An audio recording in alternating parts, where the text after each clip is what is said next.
Hi, this is Tom from Hedge Fund Tips, and welcome to our 8th VideoCast for the week ending on December 20th, 2009. First note of business, I just want to announce I'll be back on the Clayman Countdown on Monday, which will be about just a few minutes after 3 o'clock live from the New York Stock Exchange floor, as well as on Thursday, December 26th, I will be on Yahoo Finance TV with Scott Gamm from the New York Stock Exchange floor at 1:55 p.m. So feel free to tune in for either or both of those as time permits. So getting down to business for this week, the first subject we're going to cover is a note I put out on Tuesday, I believe, on the Bank of America Global Fund Manager Survey results. This is basically a survey of 247 money managers representing $745 billion in assets under management around the world. The survey was conducted from December 6th to the 12th, and they basically take a look at positioning, sentiment, outlook from these institutional managers to give some kind of indication as to where we are. So First and foremost, the cash allocations fell to 4.2%, which a lot of people said, well, that means everyone's too bullish now, everything's going to turn around. But if you look at the last time the cash levels got this low was March of 2013. And as you can see, we were just breaking out at that point and starting the bull market after a long consolidation here. So that wasn't a contra indicator, that was a buy indicator. Same thing here. Cash levels fell and you still had room to run. And here we are today. So next is equity managers shifted. This was a big shift in a month. We're 31% overweight equities, which is the highest level in a year. However, despite this 10% month-on-month gain, this is just above the long-term average, implying that sentiment is not extremely overvalued. It's over its high, but it's not out of control at this point. Positioning, managers were selling bonds and buying stocks and commodities. Commodities is kind of new, which is interesting to see. Managers shifting from U.S. equities a bit into emerging markets and Japan and the United Kingdom, trying to catch some value. Increased allocations to banks and tech, decreased from defensives like utilities and staples. And more interest now coming into energy finally, as well as healthcare and materials. Energy and materials were among the worst three performers in 2019, energies, industrials, and materials. And we're going to talk about that in earnings at the end of this video cast. And sentiment, AOI's Bank of America's Bull and Bear proprietary indicator is its most bullish since April of 2018. If you look back at that period, we were still running at that point. That wasn't a top. It had come off a bottom and still rallied into the summer. The June survey, it's amazing how a few months just changes everything. The June survey was the most bearish since the great financial crisis, with 50% of investors having expected global growth to weaken. This contrasts to this survey where 78% are saying a recession is now unlikely next year. So yeah, getting a little euphoria in there. So you got to keep an eye on it, but I think we still got some room here. 29% of managers now believe global growth is going to improve in 2020. And this is a 22% jump in 1 month, by the way. And 20% of managers think the global economy will experience above trend, greater than 2% growth, and below trend inflation, i.e. a Goldilocks economy. Now, what are the most crowded trades? Long U.S. tech and growth stocks, long U.S. treasuries, and long investment-grade corporate bonds. The basis for optimism, we all know. The employment report was great. The Fed has been accommodative. Actually, this is something that a lot of people are talking about. Global PMIs, and particularly China, has had 4 consecutive months of increases from August through November.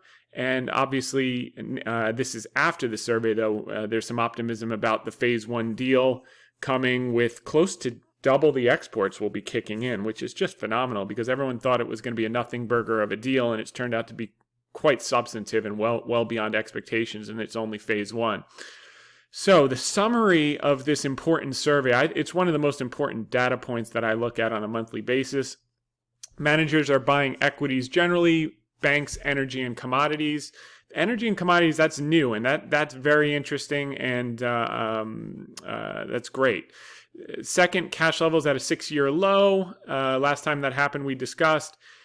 Huge 2-month jump in profit expectations. The last time sentiment changed so quickly was at the beginning of a bull market, which was May 2009. So it's something to keep in mind. There's euphoria, but we are coming off extreme great financial crisis like pessimism from June and record 2-month jump in global growth expectations. So, there's some froth in sentiment. Keep an eye on it. We're going to keep an eye on that in coming weeks. But while optimism is pouring back in, we are just above that long-term average, not showing extreme levels just yet. So that's the sentiment survey. Now we're going to move on to the key article of the week that we put out on Thursday. The J. Paul Getty Energy Stock Market and Sentiment Results. So in 1965, J. Paul Getty put out a book called How to Be Rich, his formulas for success. And not dissimilar to, you're seeing Steve Schwarzman, Ray Dalio, a lot of very successful billionaires are putting out their own sets of principles and formulas to pass on to future generations. Today, J. Paul Getty did it during his generation, and he was the richest man in America in his time. And at the time that he wrote this, the energy sector and oil companies of his day were trading at an enormous discount to their intrinsic value. And his statement, which we have the excerpts here, you can go to the article and read my underlining. But one of the key ones he stated at that point in time, the wise investor will recognize that many stocks being offered on the market are still considerably underpriced. For example, there are many issues selling for as little as 1/3 or even 1/4 of net per share liquidation values of the issuing company's assets. So to illustrate this point, and this is timely based on where we are today, and we're going to talk a little bit about the energy sector, he laid out the case of the Honolulu Oil Company. And the stockholders and the board recognized that the stock was trading at a big discount to its breakup value or its liquidation value.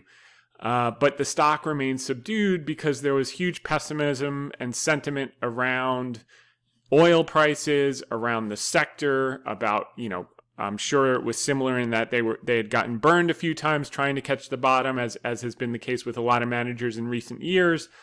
And the stock was trading at $30 a share.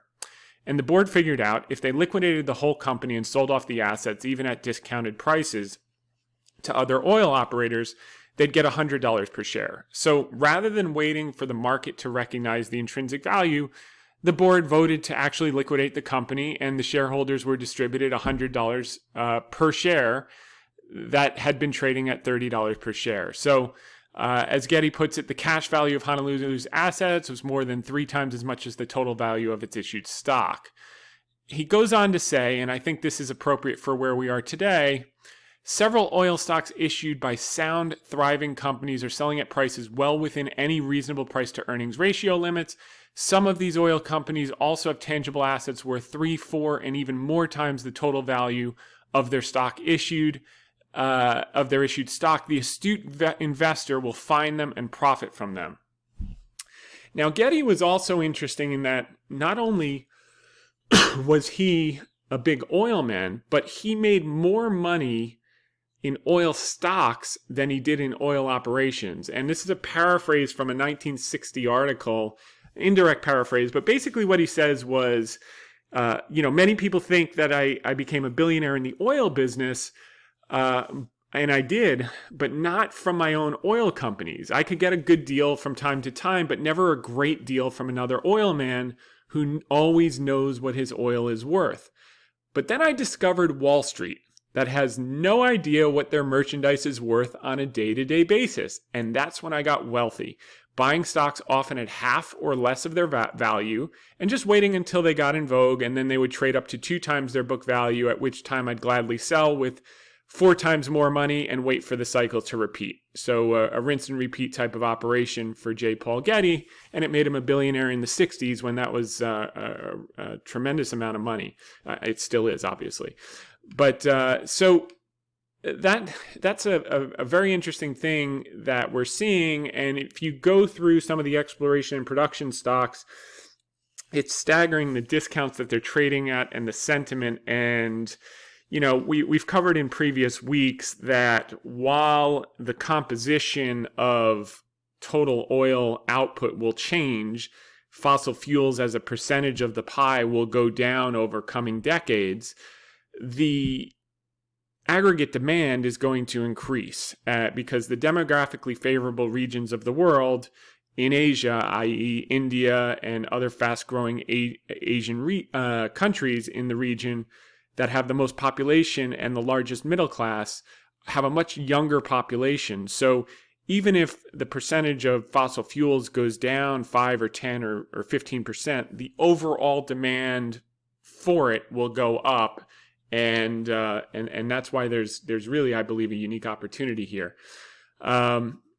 So what would J. Paul Getty think about our current situation? And this is what I'm kind of getting to, is the exploration and production subsector of the energy industry.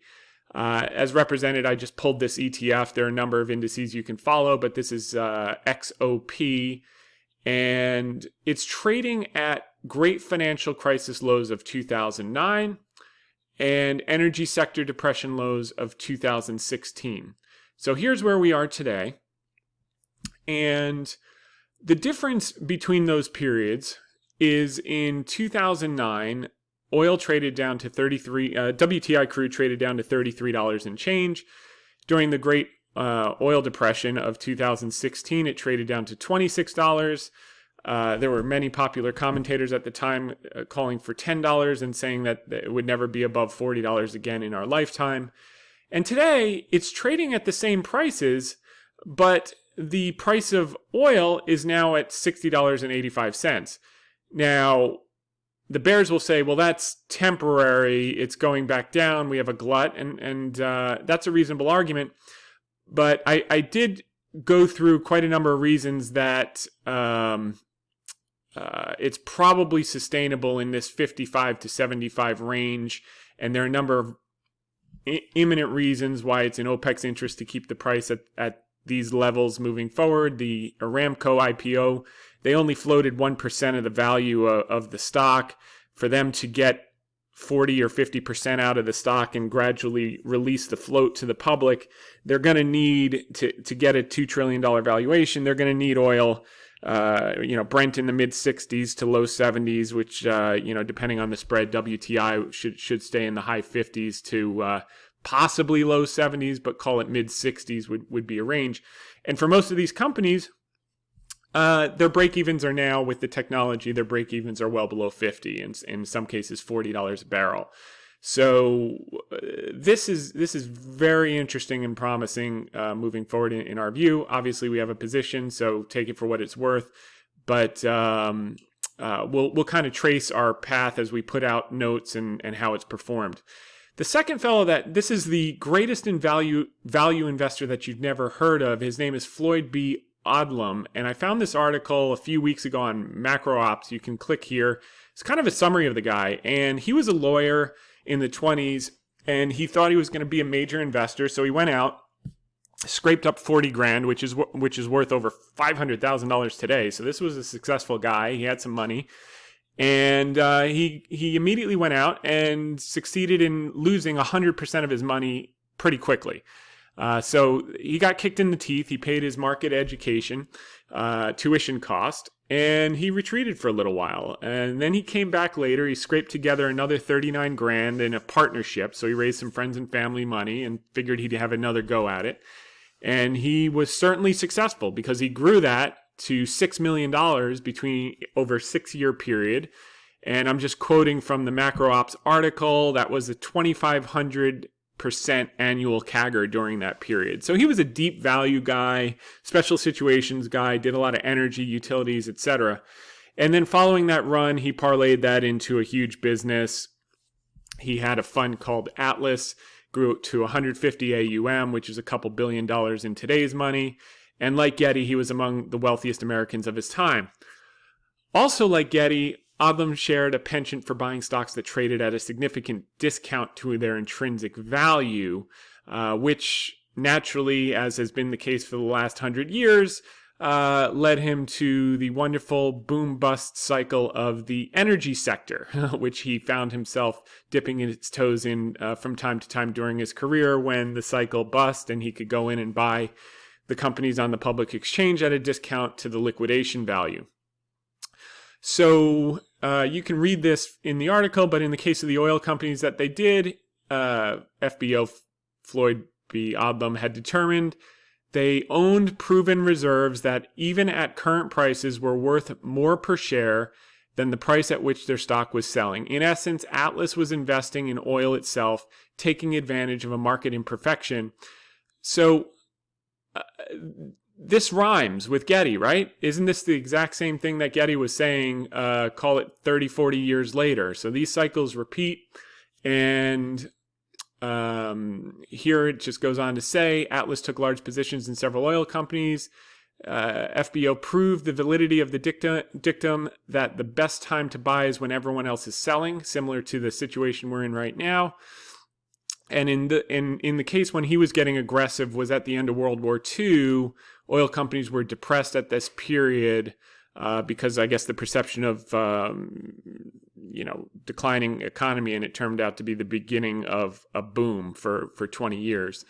So his view was not predicting the future, but was just simply saying that the companies he was investing in owned proven reserves were worth more per share than their stock was selling. So if the company was liquidated, they could get it out, or he'd just have to hold the stock until the market recognized that value, and it was a cyclical thing.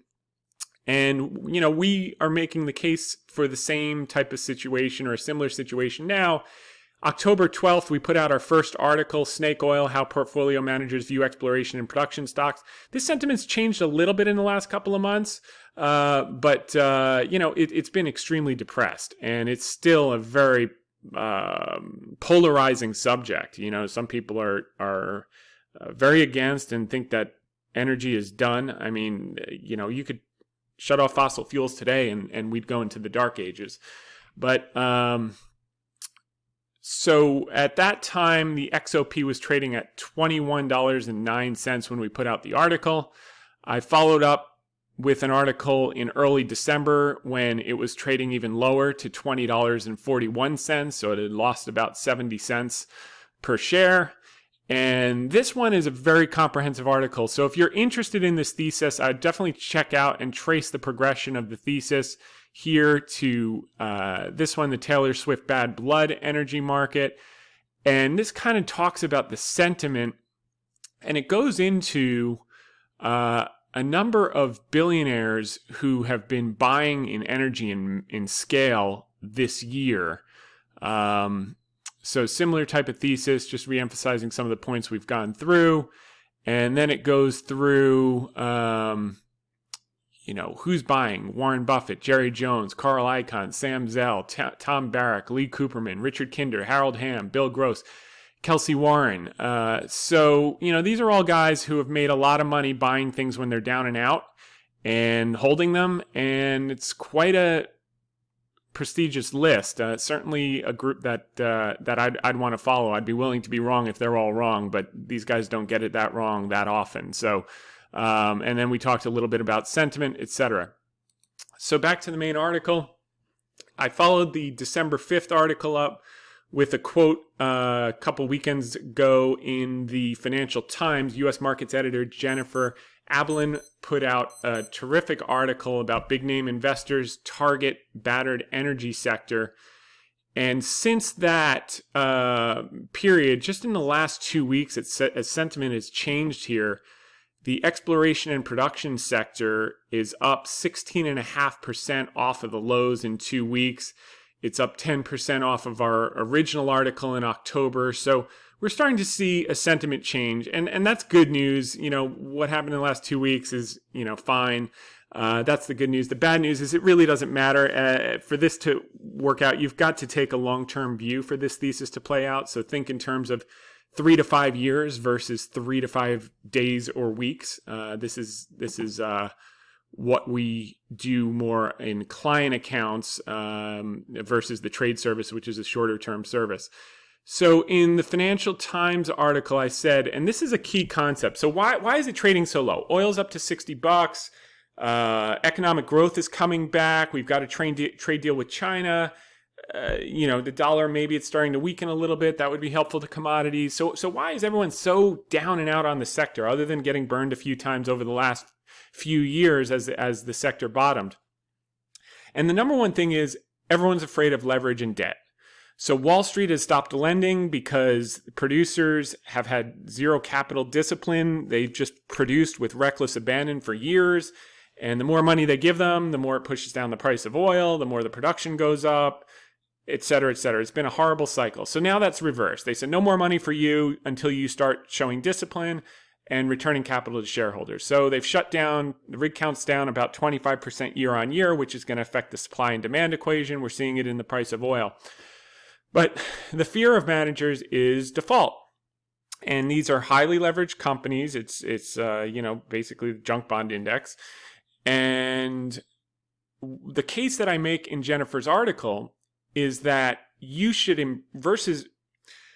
whereas being afraid of it is one thing, but the better move is to embrace it, okay? Know that the defaults are coming and buy a basket. So, Michael Milken in the 80s, he changed the world with a concept called junk bonds. He would go to insurance company portfolio managers, large asset managers, and say, look, you've got a portfolio of investment grade bonds. You're going to have no defaults, but your yield at that point is going to be 7.5%. I've got a basket of junk bonds I'm going to sell you. It's going to yield 15%. Oh, and by the way, in the next recession, 10 to 15% will default and go bankrupt, but your net return will still be about 12% after the worst case scenario of defaults. Which is a better bet? 7.5% with no defaults or 12% after defaults? And everyone went for 12%. And as a result, he raised billions of dollars and made many billionaires like Carl Icahn, like Steve Wynn. There's a couple dozen people. Ron Perlman. He made billionaires. So that's what I'm saying in this article. Investors have to think about the E&P, exploration and production subsector, like a portfolio of high-yield junk bonds. While 10 to 15% may default and go bankrupt, the remaining 85 to 90% will dramatically outperform. So we've seen this movie before. We saw it in the early 2000s. We saw it in 2009. We saw it to a lesser extent in 2016. And so 10% are going to go to zero. But so let's say you've got a basket of 20 stocks, and 2 of them to 3 of them go bankrupt and they go to zero. But on balance, the remaining 17 or so are going to be up 100, 150, 200% as a group over the next 3 to 5 years. Is that a good trade? Yes. So what does that tell you? It tells you don't just buy 1 or 2, because if you buy 1 or 2 and they happen to be the ones that default and go to zero, then you're toast. So what I'm saying is embrace the opportunity. No defaults are coming. Have a basket. Have a little party when 1 or 2 default, because you got the other, if you got 10 or whatever. And over time, those are going to appreciate as economic activity. The China deal continues to go. PMIs continue to go up. Demand continues to increase in the emerging market, et cetera, et cetera, et cetera. So, and then I closed it with, we've seen this movie before in the early 2000s, and it has a very happy ending. You can see all the charts that support that in the Bad Blood article, so definitely review these 2 articles if you have interest in the sector. The next thing is just recapping a couple other things. We had a similar shorter-term contrarian thesis in September, put out an article about biotech when Senator Warren was doing really well in the polls. Everyone was afraid about drug pricing and Medicare for all. And what I noted was that estimates were dramatically improving in the face of all the negative sentiment, and price had just fallen off a cliff. It was basically down, I think it was like price was down 10% in a month or something, and estimates were up the equivalent amount. And sure enough, we did have some short-term pain. And you're going to have this type of thing in the energy, by the way, where it goes against you before it goes for you. But it's just been a monster move. Now probably 25% off the bottom, 20%. But this is an index again. Same thing with the XOP. You have individual names up 60, 70%. It's been a monster move. And I think we're going to have a similar situation. I don't expect it to work out in 3 months all the time. But take the long view, and there may be an opportunity in energy. Again, do your own homework. It's not investment advice. This is my opinion, probabilistic thought process based on the data I have in hand. We covered the Global Fund Manager Survey already. Estimates we're going to go into. Fed remains accommodative. $340 billion increased liquidity since late August now. So they're on track. And then we went into the shorter term view of the short term indicators. Look, I mean, I'm not blind to the fact that sentiment came in at 44% bullish this week. That's pretty high. Bearishness dropped to 20%. So there's some euphoria. This is a retail survey, so retail's starting to get a little euphoric. However, be careful, because these numbers can get a lot higher and they can stay pinned. We've covered pinning, particularly at year-end periods like this when people are chasing performance, and we've talked about it now for weeks. This Katy Perry article explains the concept of pinning. It's like, yeah, you see all the Twitter feeds, things are overbought. We're going to crash for the last 5-6 weeks, or since August, actually, is what people have been saying. So take a look at what this is, and this will help you understand why the short-term indicators can be at near or at extreme levels, and the market can keep going up in the short term because of positioning and where we are in the year and the concept of pinning. So next concept here, this is now I think up to 91. So, this is extreme. This is not where you want to be adding a huge amount of new risk, particularly for things that are up huge. We've trimmed some back, but we've also reallocated into sectors and stocks that have not yet participated, and that's where you put new money to work. Obviously energy in the last couple of months and weeks. So that's how we're thinking about things. However, this third metric here, this is the National Association of Active Investment Managers, and as of Thursday, despite the run-up and this extreme sentiment on retail, AAII sentiment, and the CNN fear and greed being at extreme levels, these guys and gals are still underweight. So that kind of offsets the retail. The institutions are still a little bit flat-footed here for a quote-unquote top. So it's something to keep in mind. This can go a lot higher before you think about peeling some stuff back. So that was an interesting dichotomy between institutions and retail this week.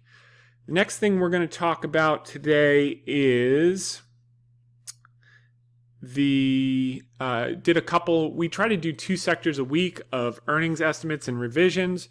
So for technology, the 2020 earnings estimates over the last 60 days have improved by just under 1%, 81 basis points. So they continue to point in the right direction. You can have a look at those.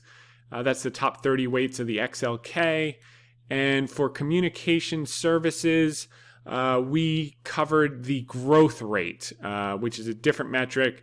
So the cumulative earnings power of these top 23 weights is expected to grow over 2019 to 2020. The earnings growth rate is expected to be 17.33% for these 23 stocks. So that's a pretty big jump, and the market's obviously sniffing all these things out and starting to get ahead of it. Just like we did in fourth quarter of 2016 after 3 quarters of negative earnings growth. We're coming off 3 quarters of negative earnings growth now.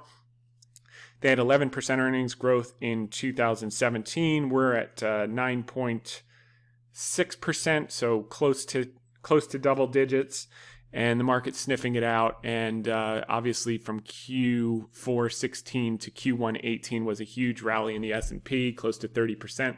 We've already had a bunch off the bottom, but there's definitely some room to run here. The other thing which we're going to cover now, our final subject, is the overall earnings. And so this week, the S&P earnings for 2020 ticked down a little bit from 178.47 to 178.24. We're talking pennies, but that took the growth rate down from 9.7% to 9.6%. That's where we are today. We're going to talk about why this number could actually re-accelerate in the next couple of minutes before we close out. But the first subject I want to cover is the worst three sectors of 2019 are expected to now be the best three sectors in terms of earnings growth for 2020, with energy expected growth of 21.4%, industrials expected earnings growth at 14.8%, and materials at 13.4%. So we're seeing a little rotation into energy, and we'll keep an eye on that.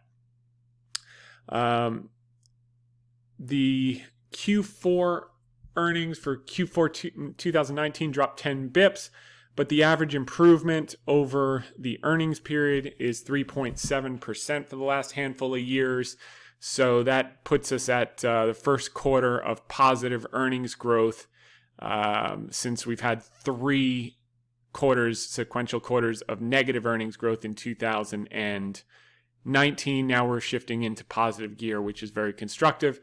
The Fed now having reversed course from tightening to loosening just 4 months ago. We're at the lull period in the market where until that enhanced liquidity starts to impact the underlying economy. We're seeing it affect equity prices, but there's a lull. So keep in mind, it took 2 years of tightening, chronic rate raises and $785 billion of quantitative tightening, sucking liquidity out of the market to finally get the slowdown that they were so eager to get, as defined by 3 quarters of negative year-on-year earnings growth in 2019. So they got it.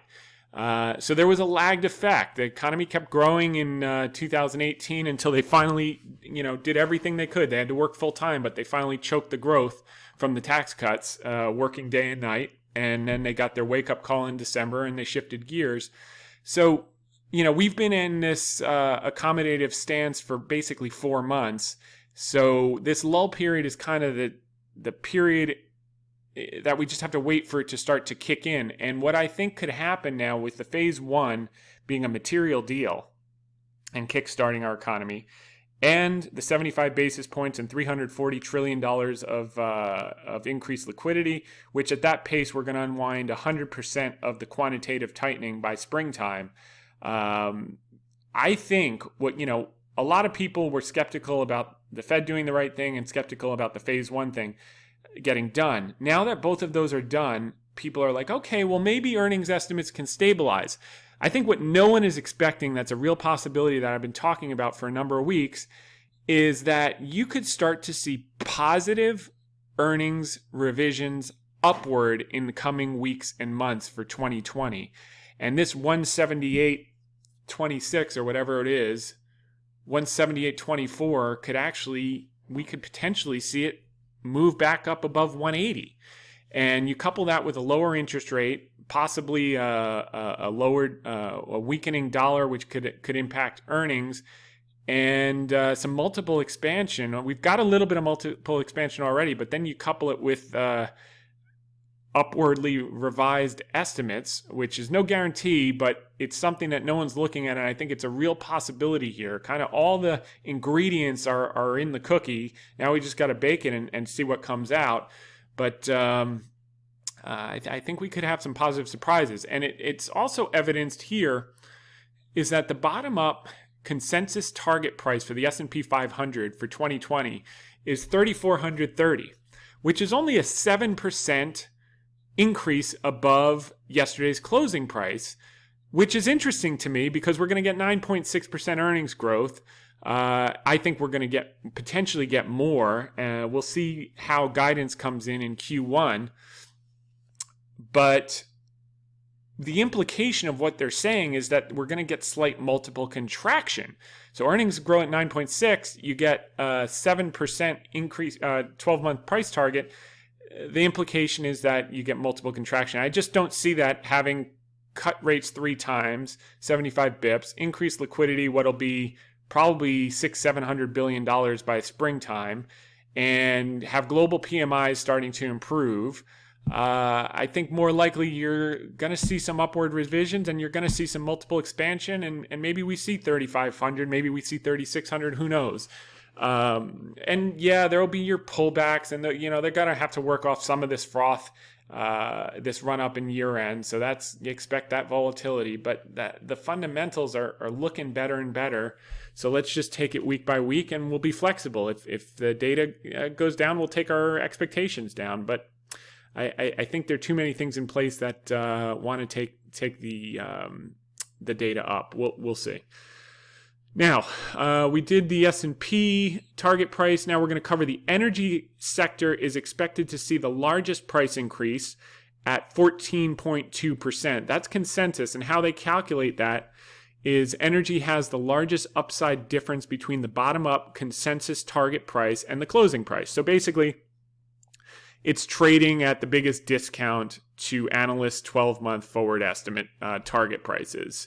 Conversely, financials is expected to see the smallest price increase, which we'll see about that. Some positive things are lining up for financials as well. I would be more in line with utilities being subdued and some of the defensives being subdued before I got bearish on banks and financials, but we'll see. So they're saying energy is going to have the biggest price appreciation, and they're saying financials are going to be subdued.